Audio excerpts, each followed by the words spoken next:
नमस्कार. प्रतिविश्व एक श्रवणोत्सव या यूट्यूब चॅनलवर तुम्हा सर्वांचं मनापासून स्वागत. स्वराज्य संस्थापक महापराक्रमी जाणता राजा श्री छत्रपती शिवाजी महाराज यांच्या जयंतीनिमित्त शिवरायांना मानाचा मुजरा, त्रिवार वंदन.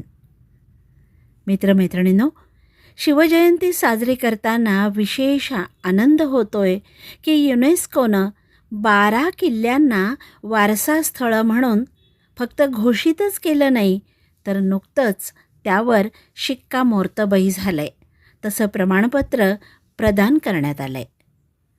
या 12 किल्ल्यांपैकी 11 किल्ले महाराष्ट्रात आहेत.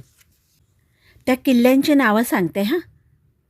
रायगड, राजगड, प्रतापगड, पन्हाळा, शिवनेरी, लोहगड, साल्हेर, सिंधुदुर्ग, सुवर्णदुर्ग, विजयदुर्ग, खांदेरी आणि तामिळनाडूतील जिंजी किल्ल्यांचा समावेश आहे. जागतिक वारसा स्थळांच्या यादीत शिवरायांचे हे 12 किल्ले समाविष्ट झालेत. अभिमानानं अगदी ऊर भरून येतोय ना आपल्या. महाराजांची स्वराज्य रक्षणाविषयीची दूरदृष्टी, स्वराज्य आणि रयतेचं संरक्षण करण्यासाठी त्यांनी केलेला विचार, त्यानुसार राज्यकारभार आणि अंमलबजावणी या सर्व गोष्टी आजच्या काळातही मार्गदर्शक ठरत आहेत. शिवजयंतीनिमित्त शिवरायांप्रती कृतज्ञता व्यक्त करायची आहेच, पण शिवाजी महाराजांच्या कर्तृत्वाची निशाणी हे गडकिल्ले, त्यांची निगराणी राखणं ही फक्त सरकारचीच नव्हे, तर आपणा सर्व नागरिकांचीही जबाबदारी आहे, याचं भान आपण ठेवूयात.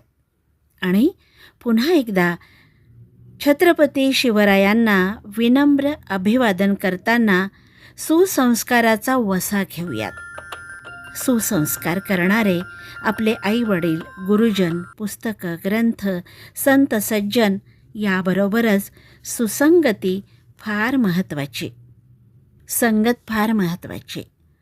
मित्रमैत्रिणींनो, सुसंगत म्हणजे नेमकं काय, याविषयी आज मी तुम्हाला बालसाहित्याच्या साहित्य अकादमी पुरस्कारानं गौरवांकित सुप्रसिद्ध लेखक डॉक्टर सुरेश सावंत यांच्या लेखाचं अभिवाचन करणार आहे. सावंत सरांची वर्तमानपत्रामध्ये बोल हे अनमोल ही लेखमाला सुरू आहे. आणि या लेखमालेतलाच हा एक सुंदर असा मला आवडलेला लेख, सुसंगती सदा घडो. कवी मोरोपंतांच्या एका कवितेतील पहिलीच ओळ आहे. सुसंगती सदा घडो, सुजन वाक्य कानी पडो. याचा अर्थ असा की आपल्याला नेहमी चांगल्या व्यक्तीची संगत घडावी, नेहमी चांगलेच विचार कानावर पडावेत, चुकूनही चुकीच्या माणसाची सोबत धरू नये, चुकूनही वाईट विचार कानावर पडू नयेत. आम्ही शाळेत शिकत असताना आमचे हिंदीचे कुमठेकर सर एक वाक्य नेहमी ऐकवायचे. ते म्हणायचे, संगत कर सज्जन की तो चढते चढते जाय, संगत कर दुर्जन की तो गिन गिन जूते खाय. जूते हा शब्द ऐकल्यावर सगळी मुलं फिदी हसायची. त्यावेळी आमचे सर म्हणायचे, यात हसण्यासारखं काय आहे?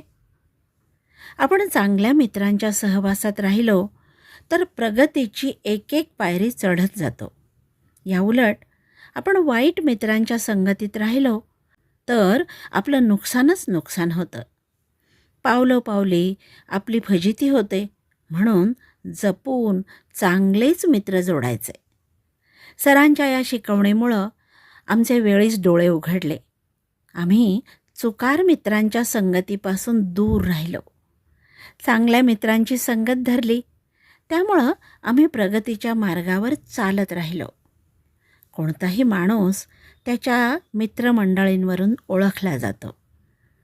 आपल्या जीवनावर आपल्या संगतीचा खूप मोठा प्रभाव असतो. सुसंगती म्हणजे चांगल्या लोकांची संगत, चांगल्या विचारांची संगत. आपल्या आजूबाजूला कोण आहेत, आपण कोणासोबत जास्त वेळ घालवतो, याचा आपल्या व्यक्तिमत्वावर आणि भविष्यावर परिणाम होतो. चांगल्या मित्रांमुळं, चांगल्या शिक्षकांमुळं आणि चांगल्या पुस्तकांमुळं आपले विचार सकारात्मक बनतात. आपल्याला योग्य दिशा मिळते आणि आपण आयुष्यात यशस्वी होतो. सुसंगतीमुळं आपलं मन शांत राहतं आणि आपल्याला चांगल्या गोष्टी करण्याची प्रेरणा मिळते. मला इथं आपल्याला आमच्या शाळेतील विजयची गोष्ट सांगावीशी वाटते बरं का. विजय हा 8वीत शिकत असलेला चांगल्या घरातला मुलगा. आई वडील उच्च शिक्षित आणि सुसंस्कृत, दोघेही नोकरी करणारे. विजयला खाजगी शिकवणी वर्गातील वाईट मित्रांची संगत लागली. त्याला संगतीनं वाईट नाद लागले. तो शाळा बुडवू लागला, खाजगी शिकवणी वर्गालाही दांडी मारू लागला.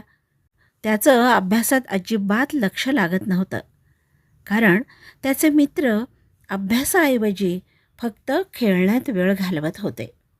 त्यामुळं विजय वाया जाण्याच्या मार्गावर होता. प्रथम सत्र परीक्षेच्या निकालावरून विजयची घसरण आईवडिलांच्या लक्षात येऊ लागली. त्यांनी विजयला विश्वासात घेऊन सगळी माहिती काढली. वाईट मित्रांच्या संगतीनं आपण बिघडलो हे विजयनं प्रामाणिकपणे कबूल केलं. विजयला समजावून सांगताना आई म्हणाली, "हे बघ विजय, फुलांच्या संगतीनं मातीलाही सुगंध येतो. परिसाच्या संगतीनं लोखंडाचंही सोनं होतं. विजय, संगत फार महत्त्वाची असते बाळा." वडील म्हणाले, "ढेकणांच्या संगतीनं हिरासुद्धा भंग पावतो. आता तू ठरवायचंय, आपण फुलांच्या संगतीत राहून आयुष्य सुगंधी बनवायचं की ढेकणांच्या संगतीत राहून आयुष्याचं नुकसान करून घ्यायचं?" आईवडिलांचे शब्द विजयच्या काळजाला झोंबले. त्याला पश्चाताप झाला. त्याच्या डोळ्यातून आसवांच्या धारा वाहू लागल्या. आईवडिलांनी विजयची खाजगी शिकवणी बदलली, वाईट मित्रांची संगत तोडली. ते नियमित शाळेतील शिक्षकांच्या संपर्कात राहू लागले. त्यामुळं विजयचं आयुष्य वाया जाता जाता सावरलं. चांगली संगत असेल तर चांगली कामं होतात आणि वाईट संगत सोडल्यास वाईट विचार दूर होतात. चांगल्या मित्रांच्या सहवासामुळं विजयच्या आयुष्याची बिघडलेली गाडी पुन्हा रुळावर आली. सुसंगती केवळ मित्रांच्या बाबतीतच नाही, तर आपल्या वाचनात, आपण जे पाहतो त्या गोष्टींमध्ये, आपण ऐकतो त्या गोष्टींमध्येही महत्त्वाची आहे बरं का. चांगली पुस्तकं वाचणं, चांगले चित्रपट पाहणं आणि चांगलं संगीत ऐकणं, यामुळं आपले विचार आणि मन सकारात्मक राहतं. सुसंगती आपल्याला योग्य निर्णय घ्यायला मदत करते आणि आपल्याला वाईट सवयींपासून दूर ठेवते, ज्यामुळं आपलं जीवन अधिक चांगलं बनतं. म्हणूनच आपल्या जीवनात नेहमी सुसंगतीचा ध्यास घ्यावा, कारण ती आपल्या प्रगतीच्या मार्गावर घेऊन जाते आणि आपलं जीवन यशस्वी बनवते. म्हणून मित्रमैत्रिणींनो, आपण प्रार्थना करूया. सुसंगती सदा घडो, सुजन वाक्य कानी पडो, कलंक मतीचा झडो, विषय सर्वथा नावडो. आता स्वतःलाच विचारा बरं, तुमच्या जीवनात सुसंगतीमुळं तुम्हाला काय फायदा झाला? तुम्ही तुमच्या मित्रांची निवड कशी करता? तुमच्या मते सुसंगती जीवनात का महत्त्वाची आहे? डॉक्टर सुरेश सावंत यांचा हा अतिशय सुंदर लेख, बोल हे अनमोल, या त्यांच्या लेखमालेतला हा एक लेख आज मी तुम्हाला वाचून दाखवला. तुम्हाला नक्की आवडला असेल. कमेंट बॉक्समध्ये अभिप्राय जरूर लिहा. मित्रमैत्रिणींबरोबर शेअरसुद्धा करा, लाईक करा. बरे तर भेटूयात पुन्हा अशाच एखाद्या सुंदरशा व्हिडिओबरोबर. नमस्कार.